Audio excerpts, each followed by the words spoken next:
Engkel nung kaya di Jalan Buana Raya Padang Sambian Denpasar, tugas Kamis 5 Agustus sawetara jam 11 lewat 15 tengah.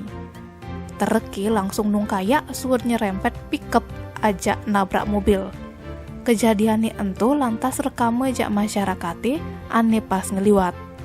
Cek subuh pasti rame di media sosial. Kasat Lantas Polresta Denpasar Kompol Taufan Rizaldi nerangang, awalnya ada mobil pickup ane supirine teken Ahmad Saipul mejalan uli kelot lakar ngajanang. Di durine ada terengkel ane supirine teken Sukiono. Uli arah kaje lakar ngelodang, ada mobil Daihatsu Sigra ane supirine teken Ari Bagus Nugraha. Yen neket di TKP, terengkel lakar nyalip mobil pickup. Sagetan kena mobil pickup ane sisi kenawan. Otomatis tereke ngentewang, nyander mobil Sigra ane uli kaje.